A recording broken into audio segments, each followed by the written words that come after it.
Un enfant de moins de 7 ans a été transporté d'urgence à l'hôpital après que les autorités ont confirmé qu'il avait subi un arrêt cardiaque. À seulement 7 ans, le docteur Rod Schelberg s'est effondré dans un lit d'hôpital. Et ce qui s'est passé ensuite a défié tout ce que la science pouvait expliquer. Il quitta son corps, s'envola dans un royaume de lumière infinie et rencontra une présence qu'il reconnaîtrait plus tard comme étant le Christ. Mais il n'est pas resté. Renvoyé avec des cadeaux qu'aucune formation médicale ne pouvait enseigner, Rod revint non seulement pour vivre, mais aussi pour guérir. Ce qui suivit fut des miracles, des murmures venus de l'au-delà et une mission qui allait changer d'innombrables vies. J'ai grandi dans une petite ville du Midwest, le genre d'endroit où tout le monde se connaissait et où rien ne semblait jamais trop pressé. La vie était simple. Nous avions 4 saisons, un grand jardin et le genre de liberté que les enfants d'aujourd'hui ne comprennent peut-être pas. Je passais mes journées à faire du vélo, à grimper aux arbres et à construire des forts avec mes frères. J'étais juste un enfant ordinaire, ou du moins c'est ce que je pensais à l'époque. Mes parents étaient des gens aimants et travailleurs. Mon père dirigeait une petite entreprise et ma mère restait à la maison avec nous jusqu'à ce que nous soyons plus âgés. Nous allions à l'église le dimanche, dînions ensemble tous les soirs et respections nos aînés. C'était le genre d'éducation qui vous apprenait le bien du mal sans trop de mots. Vous le saviez juste. Même enfant, j'étais curieux de tout. Je posais des questions auxquelles il n'était pas toujours facile de répondre. Je me souviens m'être assis sur la balançoire un soir et avoir regardé le ciel en me demandant ce qui s'était passé après notre mort. Je ne pouvais pas avoir plus de 6 ans, mais cette pensée ne m'effrayait pas. C'était juste énorme, comme quelque chose que je devrais essayer de comprendre. J'ai aussi remarqué des choses que les autres ne semblaient pas comprendre. Je ressentais l'ambiance dans une pièce avant que quiconque ne parle. Si quelqu'un était contrarié, je pouvais le sentir. Avant, je pensais que j'étais juste sensible, peut-être trop pour un garçon, alors je gardais ça pour moi. Parfois, je m'asseyais tranquillement et j'avais l'impression d'écouter quelque chose que personne d'autre ne pouvait entendre. À l'époque, je n'avais pas les mots pour le dire, mais j'avais l'impression que quelque chose était toujours avec moi. Doux, calme, gentil. La nuit, quand la maison était calme, je restais parfois éveillé avec ce sentiment fort dans la poitrine, comme l'amour, mais différent, plus profond. Je ne l'ai pas compris, donc je n'en ai jamais parlé. Mais je me souviens clairement de ces moments. Ils ne ressemblaient pas à des rêves. Ils semblaient plus réels qu'autre chose. Avec le recul, je pense que les signes ont toujours été là. Rien de dramatique, pas de vision ni de voix, juste le sentiment que le monde était plus que ce que nous pouvions voir. Mais quand on est enfant, on prend les choses comme elles viennent. Je n'ai pas beaucoup posé de questions. J'étais concentré sur l'école, les amis et le fait d'être un garçon normal. Les autres choses restaient en arrière-plan, étranges, silencieuses, en attente. Je n'avais aucune idée que quelque chose se produirait bientôt qui changerait tout, quelque chose qui donnerait un sens à tous ces moments de calme. Mais à l'époque, je n'étais qu'un petit garçon curieux qui grandissait dans une petite ville et essayait de donner un sens à un grand monde. Cela a commencé par un mal de gorge. Rien de grave au début, juste cette sensation irritante et crue que l'on ressent lorsqu'on sait qu'un rhume approche. J'avais environ 7 ans et c'était l'hiver, donc personne n'y prêtait attention. Mais au bout de quelques jours, la douleur s'est aggravée. J'avais du mal à avaler. Ma fièvre est montée en flèche. Je me souviens d'être allongé sur le canapé, frissonnant, enveloppé dans des couvertures pendant que ma mère appuyait un gant de toilette frais sur mon front. Nous sommes allés chez le médecin et ils ont dit que c'était une angine streptococcique. Ils m'ont donné de la pénicilline, ce qui était courant à l'époque. Je n'y ai rien pensé. Juste une autre dose de médicaments, un autre bug à surmonter. Mais le fait est que personne ne savait que j'étais allergique à la pénicilline. Pas même mes parents. Comment pourraient-ils? C'était la première fois que j'en prenais. Au début, la réaction n'était pas évidente. La fièvre est restée élevée et je n'ai cessé de m'affaiblir. J'étais endormi et endormi, mon corps me faisait mal, ma tête me martelait. J'ai essayé de m'asseoir et j'ai eu le vertige, comme si la pièce tournait. J'ai commencé à avoir peur. Quelque chose ne tournait pas rond. Au fond, je savais que ce n'était pas normal. Après quelques jours, ils m'ont admis à l'hôpital. Je ne me souviens pas de tout clairement, juste des flashs. L'odeur des lingettes alcoolisées. Le bruit des machines qui émettent des bips. Des infirmières se déplaçaient autour de moi pour essayer de rester calme. Ma mère assise près de mon lit me tenant la main. Mon père parle au médecin dans le couloir. La réaction à la pénicilline m'a durement frappé. Mes reins étaient en difficulté. Je ne traitais pas le médicament. Mon corps réagissait, s'arrêtait. Je me souviens d'une nuit en particulier. Mes parents partaient pour la soirée et l'infirmière est venue me faire vacciner. C'était alors une routine, mais cette nuit-là, c'était différent. Dès qu'elle est partie, j'ai senti quelque chose changer en moi. J'ai eu cette peur profonde et froide dans mon estomac. Ce n'était pas la panique. C'était quelque chose de pire. Comme si mon corps savait déjà ce qui allait arriver. Ma vision a commencé à se rétrécir. Je ne savais pas ce qu'était la vision tunnel à l'époque, mais c'est exactement ce que c'était. Tout autour de moi est devenu sombre, à l'exception d'un cercle étroit et clair juste devant mes yeux. J'ai essayé d'appeler, mais ma voix était coincée dans ma gorge. Je pouvais à peine bouger. Mes membres étaient lourds. Mon cœur battait si fort que cela résonnait dans mes oreilles. Je me souviens avoir essayé de regarder autour de moi, mais les lumières de la pièce semblaient étranges.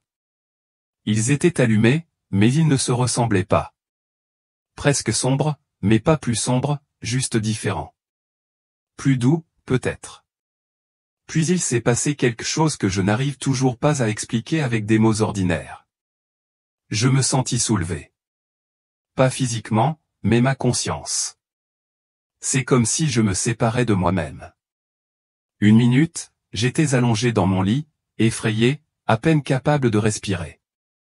Le lendemain, j'étais au-dessus du lit, regardant vers le bas. Je me voyais. Je pouvais voir mon corps, pâle et immobile, connecté à des moniteurs.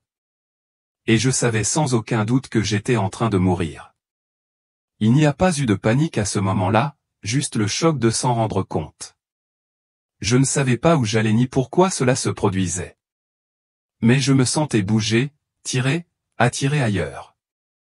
La chambre d'hôpital a commencé à disparaître derrière moi et le monde tel que je le connaissais a commencé à disparaître. Tout changeait et je ne pouvais pas l'arrêter. Le moment où j'ai glissé hors de mon corps ne ressemblait à rien de ce que j'avais connu depuis. Une seconde, j'étais allongé dans ce lit d'hôpital, je tenais à peine. Et l'instant d'après, je flottais au-dessus, sans rêver, sans imaginer. J'étais là, éveillé, conscient, mais plus dans mon corps. J'ai baissé les yeux et je me suis vu, mon petit corps pâle allongé là, immobile comme de la pierre, enveloppé dans des draps d'hôpital. Des machines bipaient doucement à côté de moi. Les infirmières n'avaient pas remarqué que quelque chose avait changé, mais je savais que c'était le cas. Je n'étais plus dans ce corps. J'étais au-dessus, le regardant comme s'il appartenait à quelqu'un d'autre. Au début, la peur est venue vite. Une terreur profonde au niveau des intestins.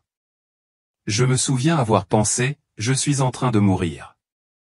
Ce n'était pas une supposition. C'était un fait. Je ne savais pas ce qui allait suivre, mais je savais que je n'y retournerais pas. Pas encore. Mon cœur battait à tout rompre même si je ne sentais pas mon cœur. C'est difficile à expliquer. Je n'ai rien ressenti comme j'en avais l'habitude. Pas de corps, pas de température, pas de poids, juste une conscience. Conscience pure, claire et aiguë. Puis j'ai commencé à bouger. Ni avec les jambes, ni par l'effort. J'avais l'impression d'être attiré doucement mais fermement vers autre chose.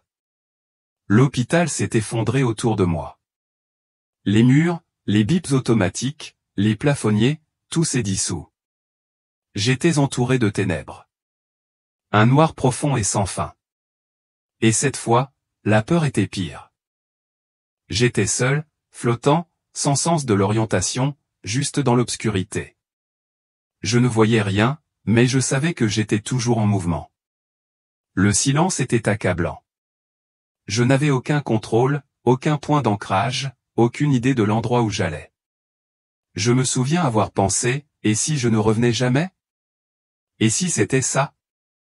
Puis au loin, j'ai vu quelque chose, un point de lumière. Petite au début, comme une seule étoile dans un ciel sans lune. Mais c'était vivant. C'est la seule façon dont je peux le décrire.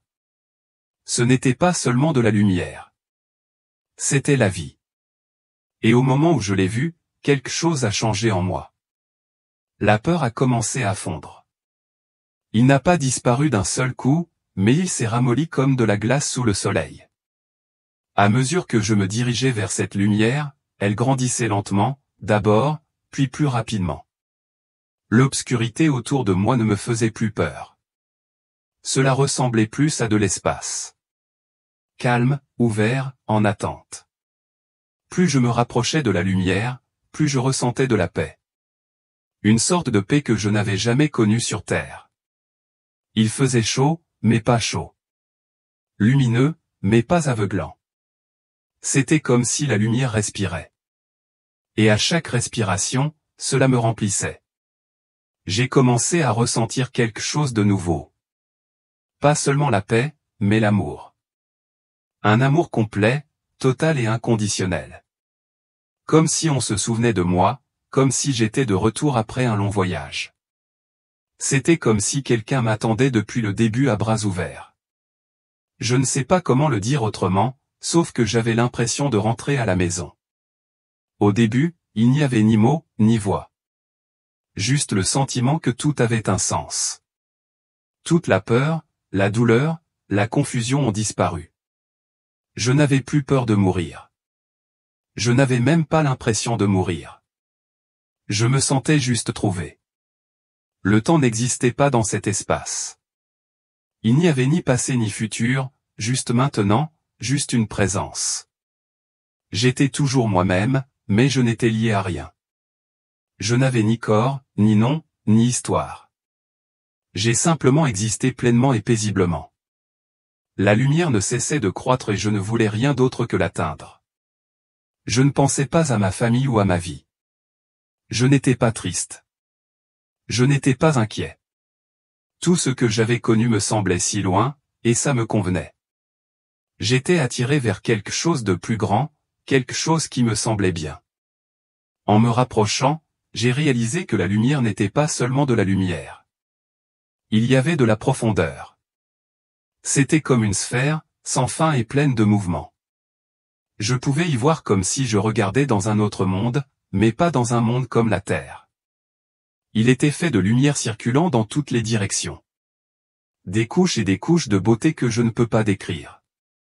Je me souviens avoir pensé, ça y est. C'est ici que j'appartiens. Et je voulais rester. Alors que j'atteignais le bord de la lumière, quelque chose d'incroyable s'est produit. Plus je me rapprochais, plus tout ce que je pensais être mon nom, mon histoire, même l'idée d'être une personne m'échappait. Pas de manière effrayante. C'était doux, comme se débarrasser d'un manteau qu'on ne savait pas que l'on portait. Et en dessous, il n'y a que moi, le vrai moi. Pas Rod le garçon, ni Rod le patient, juste une présence, juste un être. La lumière ne brillait pas comme le soleil. Il ne projetait ni ombre ni éblouissement. C'était vivant. Ça a bougé. Ça respirait. Et d'une manière ou d'une autre, il me connaissait. Pas de la même manière que les gens vous connaissent par votre visage ou votre voix. Mais plus profondément que cela, il savait tout ce que j'avais fait, pensé ou ressenti. Et de toute façon, il m'aimait complètement. La paix était au-delà des mots. Cela ne m'a pas seulement calmé, cela m'a rempli. Chaque partie de moi qui avait ressenti de la peur, de la honte, de la douleur ou du doute a été lavée en sa présence. Et tout a fondu. La paix est venue non pas parce que j'ai trouvé des réponses, mais parce que je n'en avais plus besoin. Tout allait bien. Tout s'était toujours bien passé. Il n'y avait pas de temps. Je n'avais pas l'impression d'être là depuis des minutes, des heures ou des jours. C'était tout maintenant. Pas de début, pas de fin. Juste maintenant, pour toujours. Et maintenant, il n'y avait plus de pression, pas besoin de réparer quoi que ce soit, pas besoin de prouver quoi que ce soit. Juste de la présence, juste de l'amour. Le sentiment d'amour était si plein, si total. Je ne savais pas comment j'avais pu vivre sans. Ce n'était pas le genre d'amour dont nous parlons ici. L'amour qui va et vient, l'amour qui dépend de la façon dont les gens vous traitent. C'était constant, comme si la lumière en était faite. Comme si j'en étais fait. Je n'étais pas séparé de la lumière. J'en faisais partie, comme une goutte d'eau réalisant qu'elle fait partie de l'océan. Au début, je n'ai pas vu de silhouette, mais j'ai ressenti quelque chose ou quelqu'un dans cette lumière. C'était familier, ancien, gentil. C'était comme la source de tout le bien que j'avais jamais ressenti. Comme la maison qui ne me manquait pas jusqu'à mon arrivée. Aucun mot n'a été échangé. Pas encore. Juste une connaissance profonde et directe. J'ai été vu. J'étais en sécurité. J'étais aimé. Ce qui m'a le plus surpris, c'est à quel point cela semblait réel. Plus réel que la terre. Plus réel que la chambre d'hôpital que j'avais quittée. Chaque couleur, chaque sentiment, chaque sensation était plus riche, plus nette, plus complète. C'était comme se réveiller d'un rêve. Vous ne saviez pas que vous rêviez. La terre ressemblait à une ombre. Et ça, c'était le monde réel. Et le plus beau, c'est que je ne voulais rien. Je ne voulais pas partir. Je n'ai même pas pensé à y retourner. Tout ce dont je pensais avoir besoin auparavant, mon corps, ma vie, mes questions, tout cela n'avait plus d'importance. Car ici, dans cette optique, rien ne me manquait. J'étais entier alors que je me reposais dans la lumière, plein de paix et en apesanteur d'une manière que je ne peux pas expliquer complètement. Quelque chose a changé. La lumière qui m'entourait commençait à me paraître plus ciblée, plus personnelle. Ce n'était plus seulement un endroit. C'est devenu une présence. Et puis je l'ai entendu, une voix. Ce n'était pas comme un son qu'on entend avec ses oreilles. C'était plus clair que ça. La voix traversait chaque partie de moi. C'était comme si on lui parlait de l'intérieur. Et je savais sans aucun doute que la voix appartenait au Christ.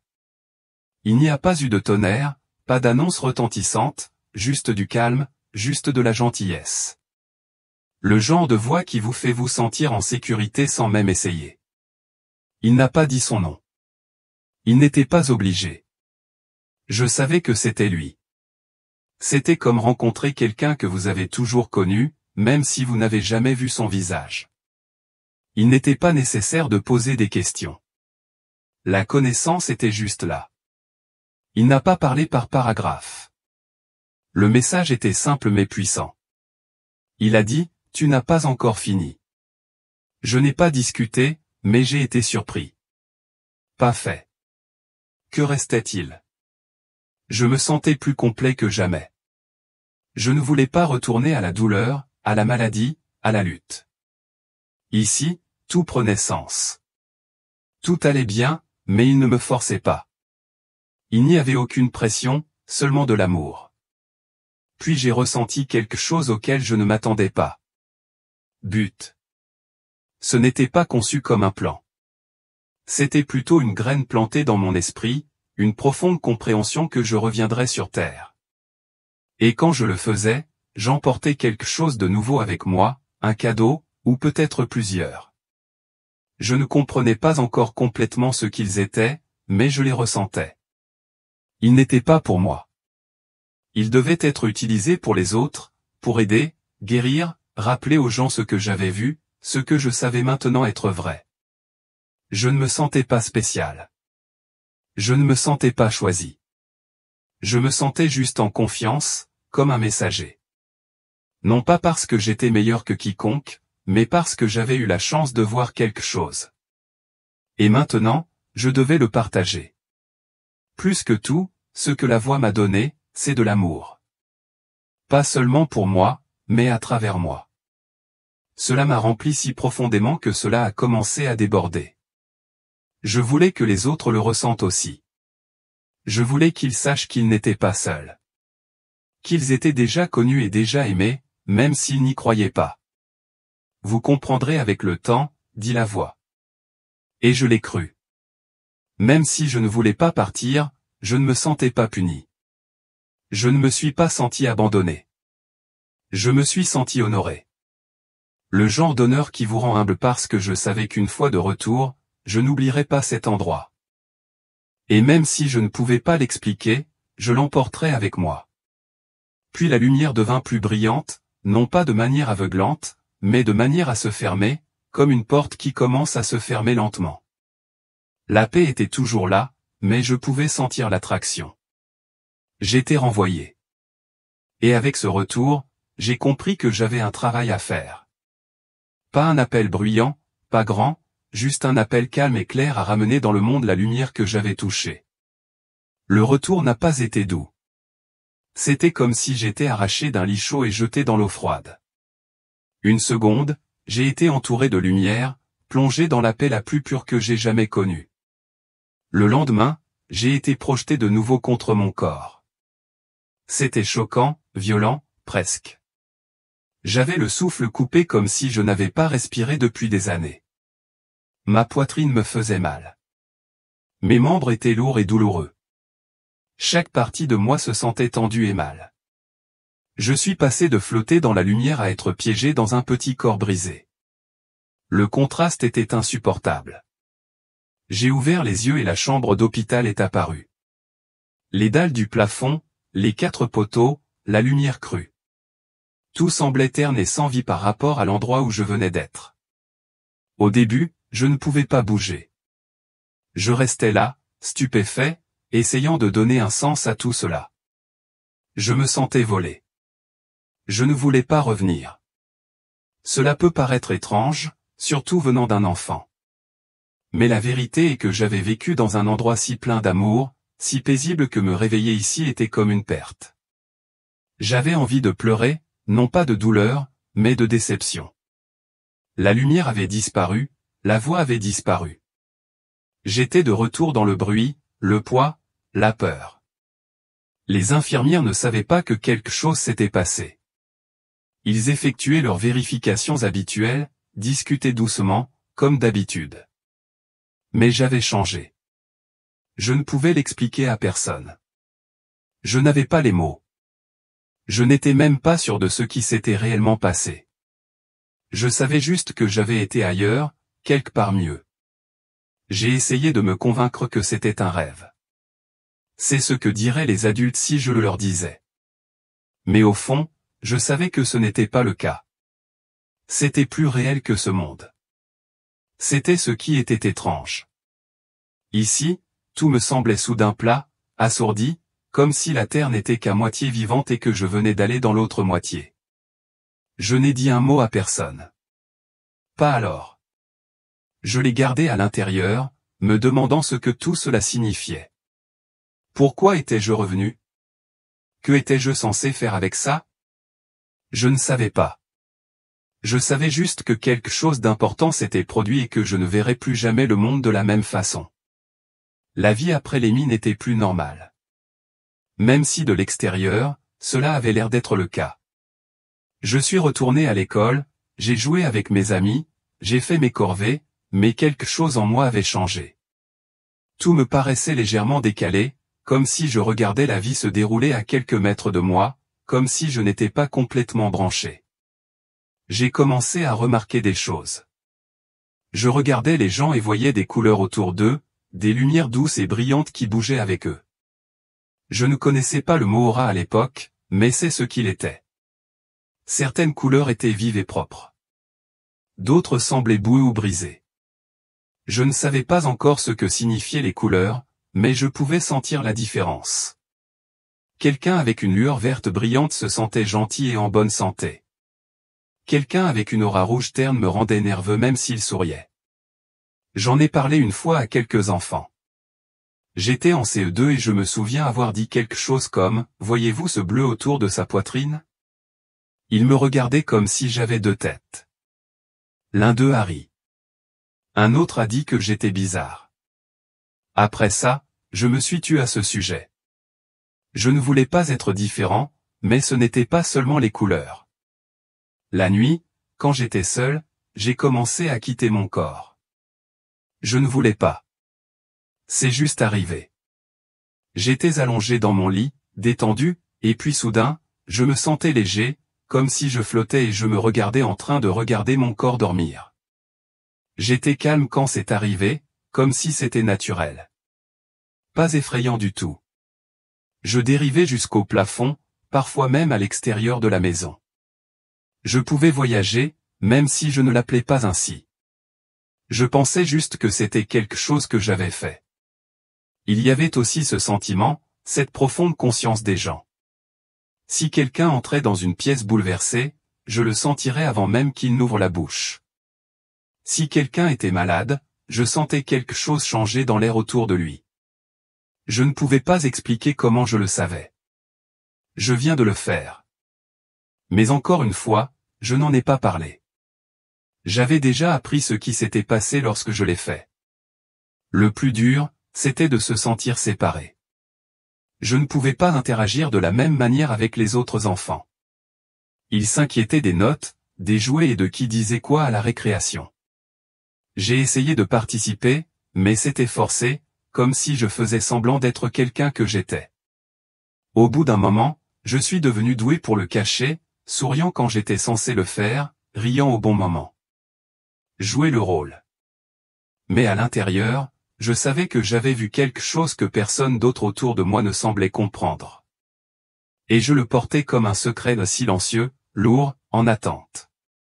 Alors que j'entrais dans l'adolescence, j'ai travaillé dur pour être comme tout le monde. Je ne voulais pas me démarquer. Je voulais être normal.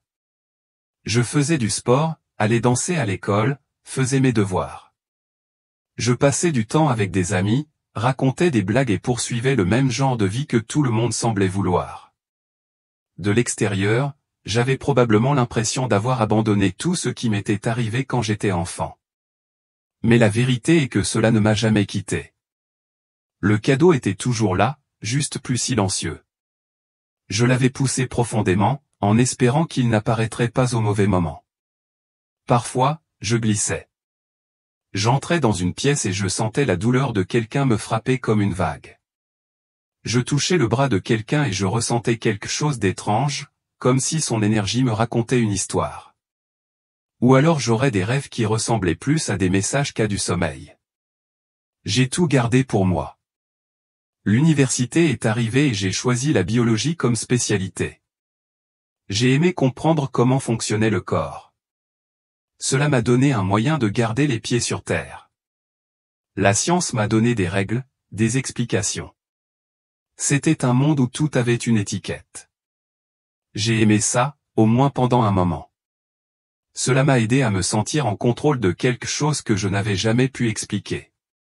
Mais même à l'université, des choses étranges se produisaient. J'éprouvais des sentiments forts à l'égard des gens avant même de leur parler. Je savais quand quelqu'un traversait quelque chose, même s'il le cachait bien. Je savais des choses sans savoir comment je les connaissais. Au début, je pensais que peut-être que tout le monde avait ça et n'en parlait tout simplement pas. Mais avec le temps, j'ai réalisé que ce n'était pas normal. Du moins, pas dans le monde dans lequel je vivais. Les relations étaient difficiles. J'ai tout ressenti trop profondément. Quand quelqu'un à qui je tenais souffrait, c'était comme si sa douleur devenait la mienne. J'avais du mal à lâcher les gens. Je ne savais pas comment désactiver la sensibilité et cela me submergeait parfois. Du coup, j'ai gardé un peu de distance avec la plupart des gens, même ceux que j'aimais. Dès ma 3e année d'université, j'ai décidé d'aller à la faculté de médecine. Je n'avais pas de vocation dramatique. Je voulais juste aider les gens. La guérison semblait être la bonne voie.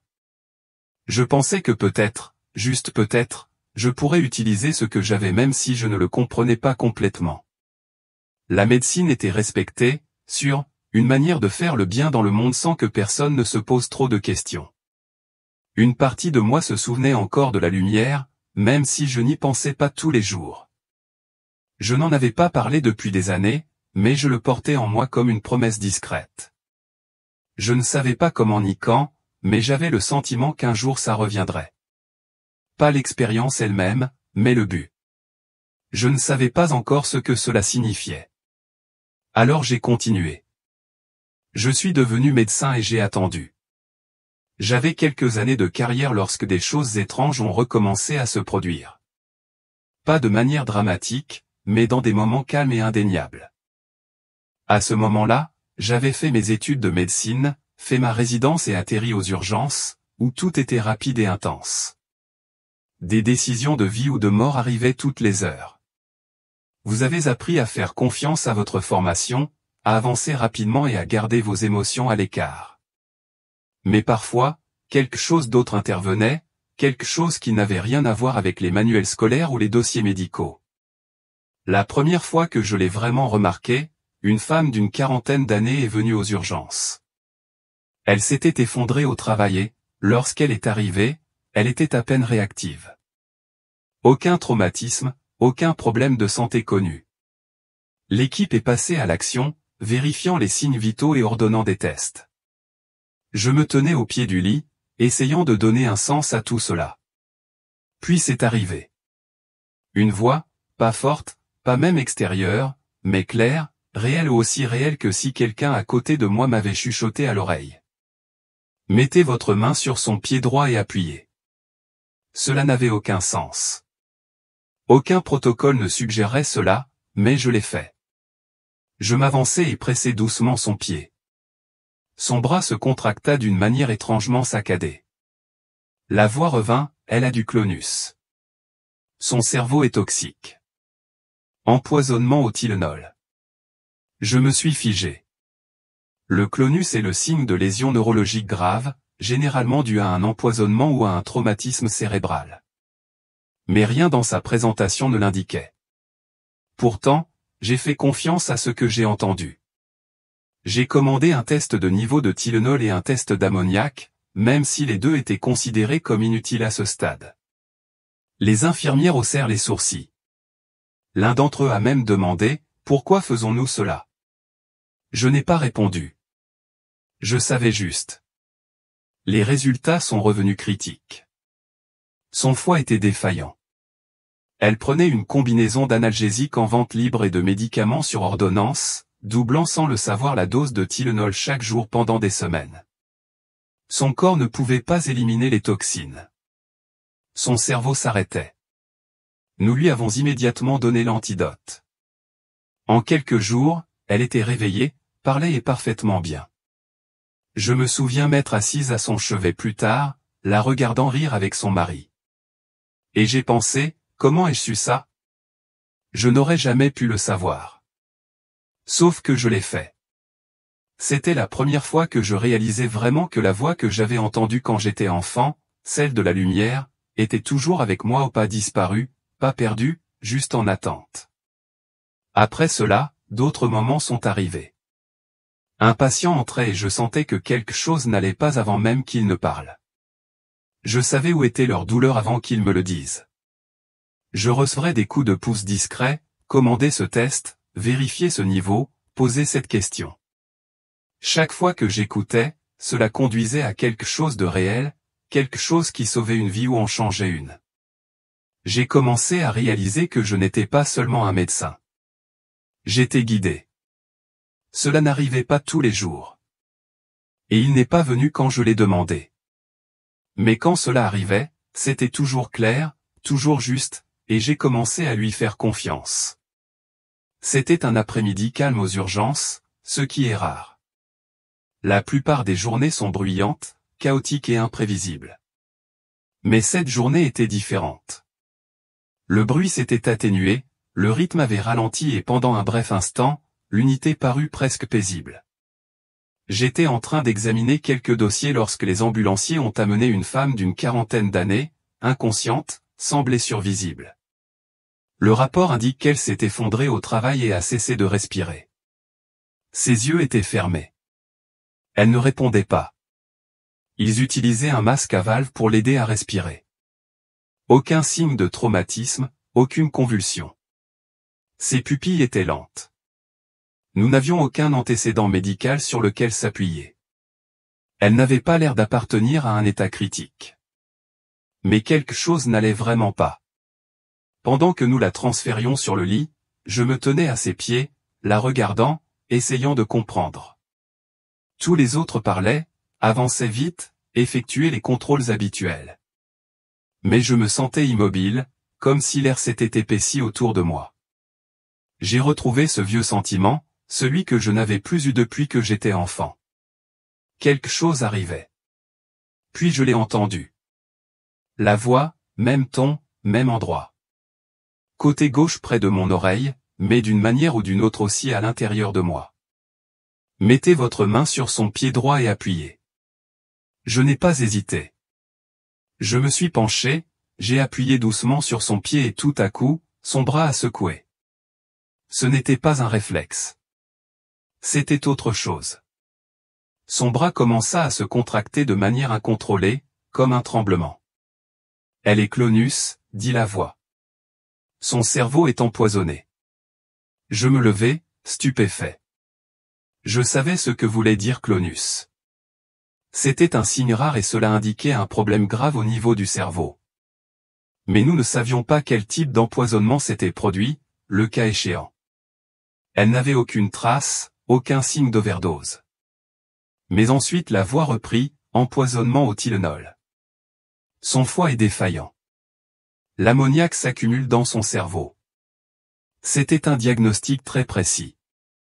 Ce n'était pas quelque chose que nous aurions pu deviner aussitôt.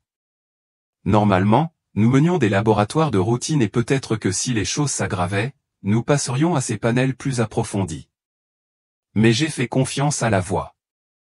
Je me suis tourné vers l'équipe et j'ai dit, commandez du niveau de Tylenol et de l'ammoniac. Un des résidents m'a regardé confus. Mais il n'y a aucune indication. Fais-le, dis-je. Les résultats sont revenus rapidement. Niveau de Tylenol dangereusement élevé. Ammoniac critique. Son foie était défaillant exactement comme la voix l'avait dit. Si nous ne l'avions pas détectée à ce moment-là, elle serait morte en quelques heures. Nous avons immédiatement commencé l'antidote. En 24 heures, elle se réveillait. En 3 jours, elle parlait. À la fin de la semaine, elle était revenue à la normale. Plus tard, je me suis assis seul dans la salle d'appel pour essayer de comprendre cela. Je n'avais pas pensé à la voix depuis des années. Pas comme ça. Mais c'était là, clair, précis, salvateur et pas pour moi. Je ne me sentais ni brillant ni puissant. Je me suis senti humilié. Les autres médecins ont dit que j'avais de la chance. Certains pensaient que j'avais vu un signe subtil qui leur avait échappé. D'autres ont plaisanté, je dois être médium. Mais aucun d'eux ne connaissait la vérité. J'avais de nouveau entendu la voix du Christ. Et pour la première fois depuis que je suis enfant, je l'ai pleinement accepté. Je n'ai pas essayé de l'expliquer. Je n'ai pas appelé cela un instinct ou une coïncidence. Je savais ce que c'était. Il ne s'agissait pas pour moi d'être spécial.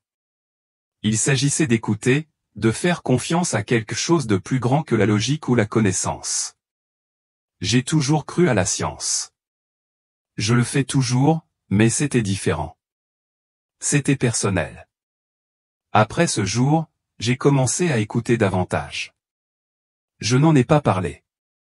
Je ne voulais pas d'attention. Mais quand la voix parlait, j'écoutais. Et à chaque fois, cela m'a conduit exactement là où je devais être. Peu de temps après le retour de la voix, quelque chose d'autre est également revenu. Ma vue. Enfant, je voyais des couleurs autour des gens. Je ne savais pas ce que cela signifiait à l'époque et je les poussais vers le bas pour éviter de me faire remarquer. Mais maintenant, en tant qu'adulte et médecin, cela a recommencé. Au début, c'était subtil. Je parlais à un patient et je remarquais une légère lueur autour de sa tête ou de sa poitrine. Parfois c'était un vert tendre, parfois un gris intense. Plus j'y prêtais attention, plus cela devenait clair. J'ai commencé à reconnaître des modèles. Une personne en bonne santé avait souvent une aura propre et stable, des couleurs vives, généralement des bleus clairs, des verts, voire des ors doux. Quelqu'un qui était anxieux ou déprimé aurait une sorte de nuage trouble autour d'eux, avec une aura très malade semblant mince ou brisée, comme si des morceaux manquaient. Et les patients qui étaient sur le point de mourir avaient quelque chose de tout à fait différent, une lumière terne et déclinante, parfois presque invisible. Ce n'était pas seulement de l'énergie émotionnelle. Je pouvais aussi voir des problèmes physiques. Si quelqu'un souffrait de douleurs à la poitrine, je pourrais voir une lueur rougeâtre sur son cœur. Un os cassé se manifesterait par une distorsion dans la zone, comme si l'énergie essayait de s'en éloigner. Parfois, je voyais des taches sombres ou des ombres sur une personne, et des images ultérieures confirmaient la maladie à l'endroit exact. Cela n'a jamais été dramatique. Je ne me promenais pas en rayonnant ou en pointant du doigt. C'était calme, subtil et profondément personnel. Je l'ai utilisé pour déterminer les questions que je posais, les tests que je commandais et parfois même la façon dont je parlais à quelqu'un. Si je voyais de la peur ou de la douleur dans leur aura, je ralentirais, adoucirais ma voix et m'assurerais qu'ils se sentent en sécurité avant toute autre chose. Bien sûr, je n'en ai jamais parlé. Pas dans les milieux médicaux. Vous ne dites pas, j'ai vu une ombre sur son foie, alors j'ai ordonné un scanner. Vous dites, les symptômes m'ont orienté vers l'imagerie. C'est ainsi que vous restez crédible. C'est comme ça que tu gardes ton emploi. Mais la vérité était que ce site m'a aidé à soigner les gens d'une manière que la médecine seule ne pouvait pas faire. Il ne s'agissait pas de diagnostiquer plus rapidement ou d'obtenir un crédit. C'était une question de connexion. Je pouvais voir bien plus que leur maladie. Je pouvais les voir, leur douleur, leur peur, leur espoir. Et quand je les traitais, je ne traitais pas seulement une maladie. J'atteignais la personne dans son ensemble. C'était comme si on me rappelait encore et encore que nous sommes plus que de simples corps. Sous toutes les données, graphiques et symptômes, il y a un esprit qui essaie d'être vu et compris. Alors, je suis resté silencieux. J'ai fait le travail. J'ai écouté. J'ai regardé. Et j'ai continué à suivre la lumière, même si personne d'autre ne pouvait la voir. La méditation n'était pas quelque chose avec lequel j'ai grandi. En fait, je ne savais même pas ce que c'était réellement avant des années dans ma carrière médicale. La vie m'avait épuisé. De longs quarts de travail, un sommeil interrompu, le poids constant des responsabilités. Je me sentais étiré. Et pendant un moment, j'ai essayé de m'en sortir comme tout le monde. Mais finalement, je me suis heurté à un mur. J'avais besoin de quelque chose de plus que du repos. J'avais besoin de paix. Un jour, j'ai acheté un livre que quelqu'un m'avait recommandé, un cours en miracle. Je n'en attendais pas grand-chose, mais une fois que j'ai commencé à lire, quelque chose a cliqué. Les mots parlaient à une partie de moi que j'avais enterrée. Cette partie de moi qui avait vu la lumière quand j'étais enfant, qui avait entendu la voix. J'ai commencé à le lire quotidiennement, quelques pages à la fois. Et en même temps, j'ai commencé à m'asseoir en silence.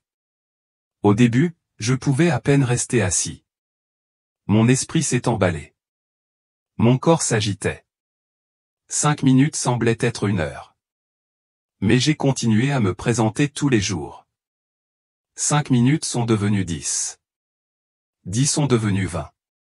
Finalement, je pouvais rester assis pendant plus d'une heure, parfois 2, simplement en respirant et en étant. Et quelque chose s'est produit dans ce silence. Le bruit du monde s'est estompé. Les exigences du travail, le stress, les listes de choses à faire, tout cela a disparu. Et en dessous, j'ai trouvé quelque chose qui attendait. Une présence. Doux, calme, chaleureux. Ce n'était ni tape à accent grave l'œil ni bruyant. Ce n'était pas nécessaire. C'était juste là. Cela l'a toujours été. J'ai commencé à le ressentir plus clairement, comme un courant constant sous la surface de tout. Je m'asseyais dans le noir, les yeux fermés, et je sentais cet amour profond et plein monter dans ma poitrine. Cela ne venait pas de moi. Cela bougeait à travers moi. J'avais l'impression d'être retenu de l'intérieur, comme si j'étais exactement là où j'étais censé être. Parfois, j'obtiens des mots, des pensées simples, claires et calmes. D'autres fois, juste des sentiments, paix, confort, direction. Lorsque j'avais un cas difficile au travail, je m'asseyais en méditation et je demandais, que dois-je faire? Et la réponse viendrait, pas toujours immédiatement, mais toujours un jour. La méditation est devenue mon chemin de retour vers le divin. Pas seulement comme une idée, mais comme une présence vivante que je pouvais ressentir, entendre et faire confiance. Cela m'a rappelé que je n'étais jamais seul, même dans les moments les plus difficiles. Et surtout, cela m'a ramené à ce même amour que j'avais touché quand j'étais un garçon, flottant vers la lumière. Un cas ressort plus qu'un autre. Il s'agissait d'un garçon de 15 ans qui est arrivé aux urgences tard dans la soirée. Il était tombé pendant un cours de gym plus tôt dans la journée. Juste une simple chute en courant. Aucune blessure majeure, juste quelques égratignures aux mains et aux genoux. Il était rentré à la maison, avait dîné et quelques heures plus tard, sa mère l'avait amené parce qu'elle lui avait dit que quelque chose n'allait pas. Il avait l'air bien, alerte et plaisantait un peu, comme n'importe quel adolescent normal. J'étais sur le point de le soigner et de le renvoyer chez lui quand j'ai senti quelque chose bouger en moi, comme une tape sur l'épaule venant de l'intérieur. Cette même voix douce était plus claire et plus calme que jamais. Il a eu une crise cardiaque. Je me suis figé un instant. Cela ne pouvait pas être vrai. Les crises cardiaques n'arrivent pas aux enfants. Pas des garçons en bonne santé qui ont trébuché dans la cour de récréation. Mais la voix revint. Commander des enzymes cardiaques. Il souffre du syndrome métabolique. Son cœur ne reçoit pas assez de sang. J'y avais confiance, même si chaque partie logique de mon cerveau me disait que c'était inutile. J'ai commandé un panel d'enzymes cardiaques. Les infirmières m'ont regardé comme si j'avais perdu la tête. L'un d'entre eux a même plaisanté, « Qu'est-ce qu'on vérifie, les cheveux gris aussi ?» Je n'ai pas répondu. J'ai juste attendu. Les résultats sont revenus et la pièce est devenue très calme. Ses niveaux de troponine étaient extrêmement élevés, plus élevés que ceux de la plupart des patients adultes victimes d'une crise cardiaque que j'avais vue.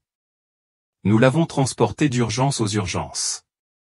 Le lendemain, il a été transféré dans un hôpital spécialisé où ils ont constaté une obstruction à 95% de son artère coronaire principale. Ils ont immédiatement mis un stent.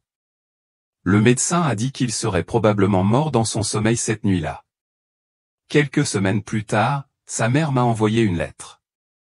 Elle a dit qu'elle ne savait pas pourquoi j'avais cherché plus profondément, mais elle pensait que quelque chose de plus grand veillait sur son fils. Je ne lui ai pas dit toute la vérité. J'ai juste dit, parfois, nous sommes guidés. Une autre fois, c'était un homme plus âgé qui arrivait avec un essoufflement et des douleurs à la poitrine. Symptômes cardiaques classiques, mais quelque chose dans son énergie lui paraissait étrange. Son aura était trouble, comme si quelque chose se cachait sous la surface. J'ai de nouveau entendu le murmure. Regardez ses poumons. Nous n'avions pas prévu de le faire. Il n'avait ni toux, ni fièvre, ni signe de problème pulmonaire, mais j'ai quand même ordonné un scanner thoracique. Il s'agissait d'un cancer du poumon de masse détecté tôt. Il n'en avait aucune idée. Il n'était pas là pour ça. Il était là pour des douleurs thoraciques liées au stress. Mais l'analyse a révélé quelque chose que son corps n'avait pas encore exprimé à haute voix. Les 2 fois, et bien d'autres encore, les conseils sont venus comme un murmure, jamais bruyant ou exigeant, mais toujours clair, toujours juste. Et je ne m'en suis jamais attribué le mérite. Je ne pouvais pas. Je ne me sentais pas comme un génie. Je me sentais comme un témoin. Les gens me demandent parfois comment je le savais. Je leur dis la vérité. Je ne l'ai pas fait. Pas comme ils l'entendent. J'ai écouté. J'avais confiance. C'est tout. Et je reste à chaque fois impressionné. J'ai toujours cru à la guérison. Pas seulement de l'extérieur vers l'intérieur, mais de l'intérieur vers l'extérieur. Pourtant, rien ne vous prépare vraiment à entendre les mots « vous avez un cancer ». Je les ai entendus 3 fois. La première remonte à 2002. Cancer du côlon. J'étais au début de la quarantaine, je travaillais dur, j'élevais une famille et je n'étais absolument pas préparé. Je me souviens d'être assis dans le cabinet du médecin, d'avoir écouté les mots et d'avoir senti que tout s'arrêtait. Mais je n'ai pas paniqué. Je n'ai pas cassé. Quelque chose en moi est intervenu. Une voix calme. Pas la même que celle que j'ai entendue aux urgences, mais une présence constante que j'ai fini par reconnaître. Il disait, « Cela n'a aucun pouvoir sur vous. » C'est devenu mon mantra. J'ai pris le diagnostic au sérieux. J'ai été opéré. J'ai suivi le plan médical, mais j'ai refusé de laisser la peur se développer. Chaque nuit, je m'asseyais en silence et je respirais. J'imaginais la lumière affluant dans la partie de moi qui avait été malade. Je n'ai pas demandé la guérison comme un appel désespéré. J'ai accepté que la guérison se produisait déjà, non pas dans le futur, mais maintenant. J'ai vécu comme si c'était vrai. 12 ans plus tard, j'ai été à nouveau frappé. Cette fois, le cancer du rein et le cancer des testicules, tous deux à quelques mois d'intervalle. Même processus, même confiance tranquille. J'ai fait ce qui avait du sens sur le plan médical, mais je me suis aussi fortement penché sur l'esprit. J'allais dans la nature, m'allongeais sur l'herbe et écoutais simplement. Je demanderais au divin, de quoi dois-je abandonner? Souvent, la réponse était la peur, le ressentiment, le contrôle. La guérison ne concernait pas seulement le corps. Il s'agissait de faire la paix avec la vie. Mais la bataille la plus dure a eu lieu en 2016. Un accident vasculaire cérébral. Ça a frappé vite. Un moment, j'allais bien, le suivant, je ne pouvais plus bouger le côté droit de mon corps. Mon élocution était trouble. Mon bras droit était mou. Ma vision avait disparu d'un œil. J'étais pleinement conscient de ce qui se passait. Mon cerveau fonctionnait toujours, mais je ne pouvais dire à personne que l'hôpital venait de m'administrer le mauvais médicament. Je restais là à penser que ça pourrait être ça. Mais même à ce moment-là, je n'ai pas ressenti de peur. J'ai senti un abandon. Je me souviens avoir fermé les yeux et respiré profondément et lentement. J'ai ressenti cette chaleur familière, la présence de quelque chose au-delà de ce monde. Et j'ai entendu une voix toujours aussi claire. Tu vas sortir d'ici demain. Cela ne semblait pas possible, mais j'y ai cru. Et c'est exactement ce qui s'est passé. Ce soir-là, je déménageais à nouveau. Pas parfaitement, mais suffisamment pour prouver aux médecins qu'ils ont tort. Le lendemain, je suis sorti de l'unité de soins intensifs. Mon élocution était fragile, mon équilibre faible, mais je marchais. La reprise a duré 3 années complètes. J'ai dû recycler ma mémoire, ma coordination et même mes schémas de parole. J'ai commencé lentement, en soulevant les poids les plus légers au gymnase, en répétant des phrases simples dans le miroir. J'ai prié, j'ai médité, j'ai écouté et petit à petit, je suis revenu. Les gens me demandent comment j'ai guéri. Ils attendent une astuce, une méthode. Mais ce n'est pas si simple. J'ai dit oui à la guérison. J'avais confiance que c'était déjà en cours. Même si je ne voyais pas encore les résultats, je n'ai pas combattu la maladie. J'y ai fait face. Je ne lui ai pas donné plus de pouvoir en le craignant. Pour moi, le cancer et les accidents vasculaires cérébraux n'étaient pas des punitions. C'étaient des invitations à faire une pause, à lâcher prise, à se reconnecter. Et d'une manière étrange, ils m'ont rendu des morceaux de moi-même que je ne savais même pas que j'avais perdus. Je suis toujours là. Pas parce que j'ai de la chance. Non pas parce que je suis plus fort que les autres, mais parce que j'ai écouté et cru. Elle avait 80 ans et a été amenée aux urgences en plein arrêt cardiaque. Les médecins pratiquaient la RCR depuis plusieurs minutes avant de nous rejoindre. Au moment où elle toucha la table, il n'y avait plus de pouls. Nous avons tout essayé, les compressions, les médicaments, le protocole complet, mais rien n'a fonctionné. Ligne plate. Au bout de 20 minutes, j'ai appelé l'heure du décès. La pièce se vida lentement. Les infirmières ont fait le ménage. Des notes ont été prises. Les lumières se sont atténuées. Je suis resté sur place. Je l'ai toujours fait. Je croyais profondément que personne ne devrait quitter ce monde sans que quelqu'un soit témoin de son départ. Pas seulement médicalement, mais spirituellement. J'ai posé doucement ma main sur la sienne, j'ai incliné la tête et j'ai prié tranquillement. Juste une simple prière. Esprit divin, ramène-la à la maison. Qu'elle soit en paix. Je ne m'attendais à rien. Je ne demandais pas de miracle. J'offrais simplement à son esprit un gentil au revoir. Mais ce qui s'est passé ensuite, je n'oublierai jamais. J'ai senti l'air de la pièce changer. Il s'est épaissi, mais pas de manière importante. Plutôt un calme tranquille, une chaleur se répandant de ma poitrine. Puis, juste à ma gauche, une douce lumière rose est apparue comme une perle d'énergie se formant près du lit. En même temps, je l'ai vu, non seulement son corps, mais son essence, se lever du lit. Cela ressemblait à un contour parfait d'elle, fait de lumière, non aveuglante, mais douce et pleine. Ses lunettes, ses cheveux, même la façon dont elle se tenait, tout était là. Elle s'est assise, s'est tournée vers moi et m'a dit avec un doux sourire, « Merci ». Les mots ne sortaient pas de sa bouche, mais je les entendais clairement en moi. Puis quelque chose d'encore plus beau s'est produit. Cette lumière rose s'approcha d'elle et sa forme, son âme, se fondit avec elle. Les deux ne faisaient plus qu'un, comme l'eau rejoint l'eau. Ensemble, ils se levèrent et se dirigèrent vers le côté droit de la pièce où tout devint soudainement lumineux. Incroyablement brillant. Une lumière dorée est entrée et j'ai vu ce qui ressemblait à des portes s'ouvrir. Pas des portes physiques, mais quelque chose de plus grand. En s'ouvrant, j'ai ressenti un sentiment de paix comme je n'en avais jamais connu. Et puis, à partir de cette lumière, des bras brumeux et brillants, se sont tendus et l'ont embrassée. Elle était à la maison. Puis tout s'est refermé lentement et doucement.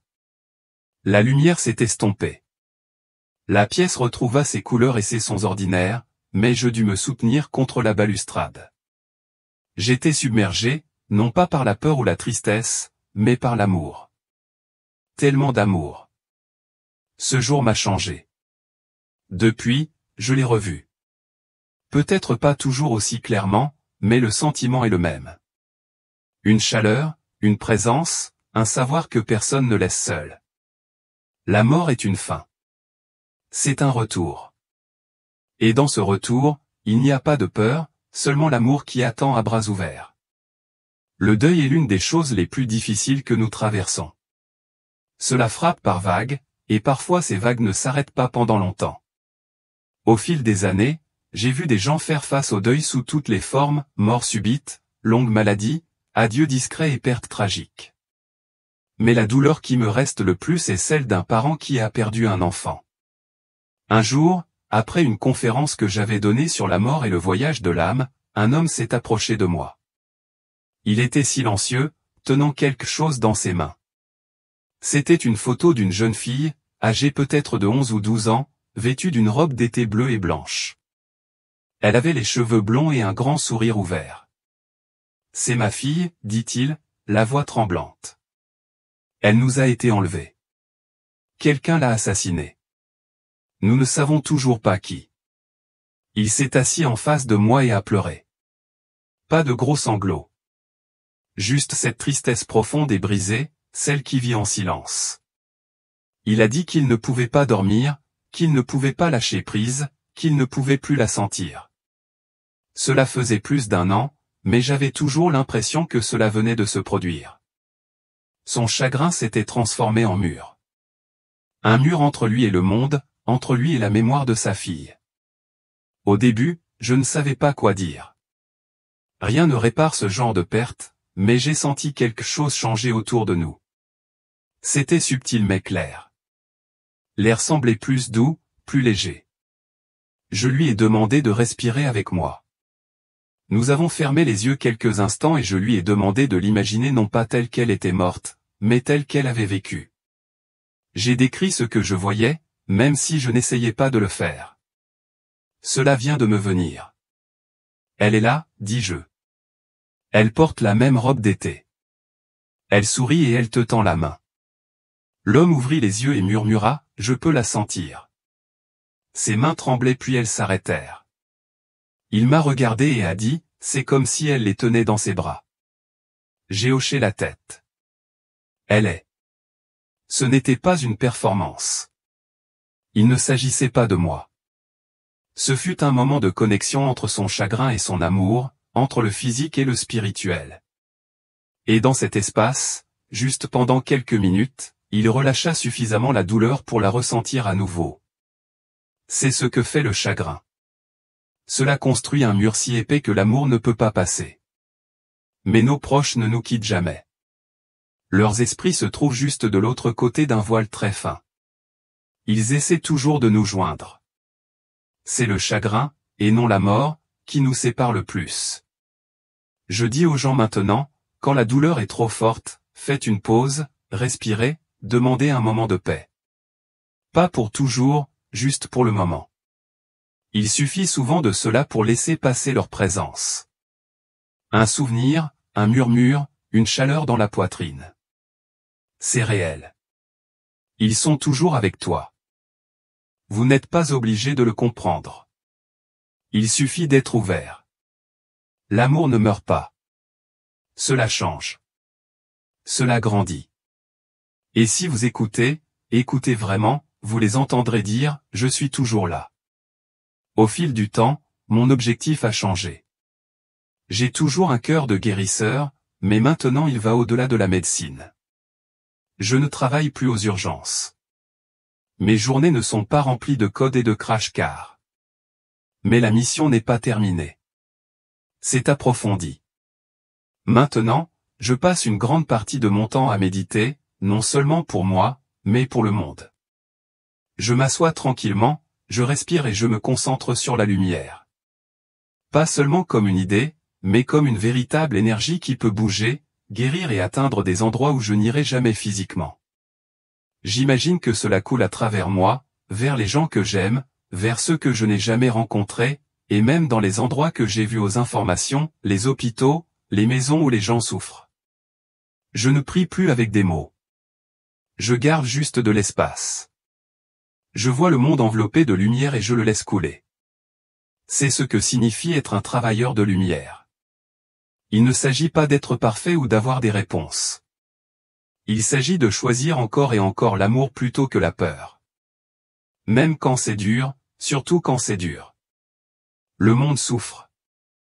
Il n'est pas nécessaire de chercher bien loin pour le voir. Les gens sont en colère, effrayés et divisés. Tout le monde semble fuir quelque chose, la douleur, la honte, la solitude. Nous avons construit des murs autour de nous, pensant qu'ils assureraient notre sécurité, mais en réalité, ils empêchent la lumière d'entrer. Avant, je voyais le chaos et je me sentais désespéré. Je voulais tout réparer. Maintenant, je le vois différemment. Je vois un monde qui appelle à l'amour, même s'il crie de colère. Derrière chaque mot dur, chaque acte de violence se cache quelqu'un qui a perdu son lien avec la lumière. Et la seule façon de les guider n'est pas de recourir à la force. C'est par exemple. C'est en gardant la paix au milieu de la tempête. C'est le vrai travail. Vivre à cœur ouvert dans un monde fermé. Rester ancré dans la compassion même lorsque la peur tente de vous éloigner. Ce n'est pas facile, mais chaque fois que vous le faites, vous apportez la guérison non seulement à vous-même, mais aussi au collectif.